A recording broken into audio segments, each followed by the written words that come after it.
My name is Vanessa Arden-Jones, and I am a cancer survivor.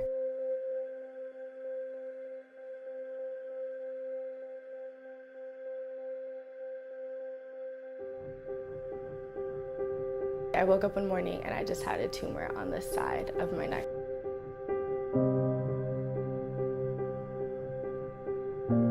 So I came back to school that semester, and that's when the problems kind of started, and that's when I started to see different symptoms. I had a hard time swallowing my food, just being able to eat little things like that. I started noticing that I would get tired a lot, and I would just get kind of sick out of nowhere. It was one night, it was in November. It was just too much, like the pain, like I couldn't deal with it. So like I called my dad, and I was just like, I can't do this. They got me and they took me to the emergency room. Again, they did tests and there was really nothing there. But what they did do is we got a referral to go see an ENT, which is an ear and throat specialist, ear, nose, and throat. So we went there, and then that's when my dad, at this point, he was pretty upset. So he was like, I just want like that thing out of her neck. Like, I'm sick of medicine and antibiotics, like I just want it gone. Because at this point I'd been like on 5 different medicines and nothing was really working and it was growing. And then the doctor was like, well, first we're gonna do a biopsy. It's called a needle and pin biopsy, and depending on those results will be whether or not we're gonna have surgery. So they did that, and then they did the surgery, and then by the time that we were getting the results for the surgery, I was actually in Atlanta. We were all awaiting the results. My parents were very hesitant to even let me go on the trip, but they kind of knew I needed it because of, I guess, where my mind state was. And my doctor he called me over the phone. And then I called him back, and he was just like, oh, so the results came in, and unfortunately we saw some cells that we didn't like, and they seem to be like cancer cells, so unfortunately, you do have cancer.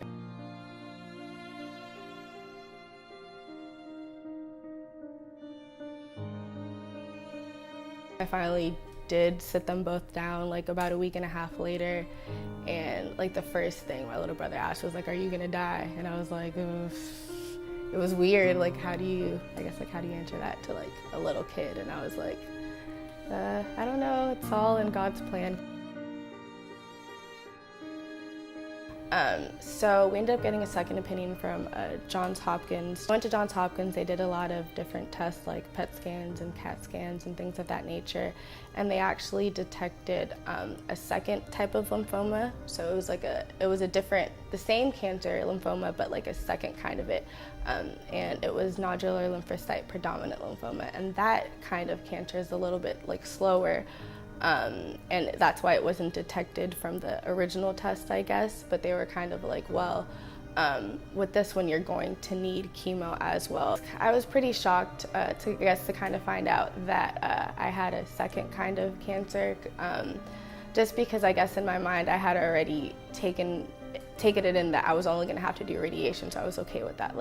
Yeah, radiation sucks, but it's not chemo, and that was the one, silver lining that we had that me and my family were looking forward to. So it was finally time to start chemo, and it was just the weirdest feeling. I remember the day, just going to get chemo. It was so weird because I knew that I was gonna be feeling different. Walking the room and just being sad. It's just this overwhelmed feeling of sadness, just because it's just a lot of different people all there for we're all sick cancer patients sitting getting our medicine, so it wasn't exactly the happiest place to be. It was exactly what you said it was going to be. It was slow, it was painful, I was extremely tired, and then my muscles just ached. The joints just ached so bad. I was kind of locked away in a room. I couldn't really be around people, just because if you coughed in my direction, because I only had 1 or 2 blood cells, anything could gotten me sick. So I just had to be with myself. I had to be in isolation. I went in for the second round, and when I got hope from it, I just felt completely different. At this point, I was really tired.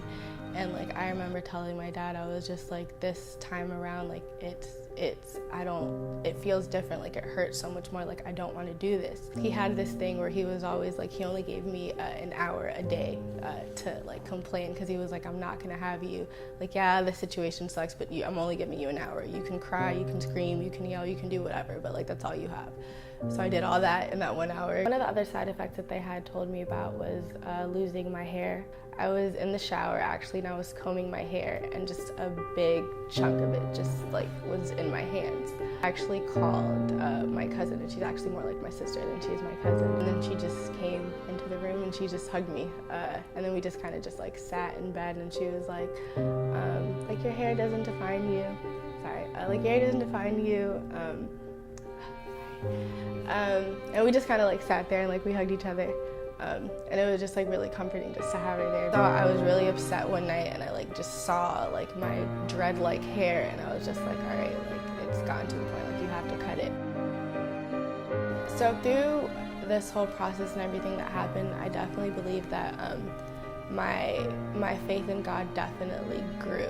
But what I'm slowly starting to figure out now, because I can't even say I figured it out in the moment, it's just that as typical as it sounds, is that God has his own plan, and it's not the plan that we have as much as we think it is. I truly believe that God gives his toughest battles to his strongest warriors. Moments where, because I couldn't be around people, like it was physically harmful to be around another human being, like the only person I could cry out to was God. That's all I had. I went through that, and I'm here now, and I'm good.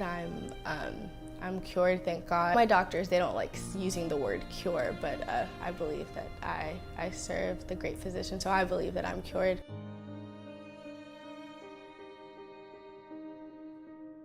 My name is Vanessa Jones, and I'm a cancer survivor.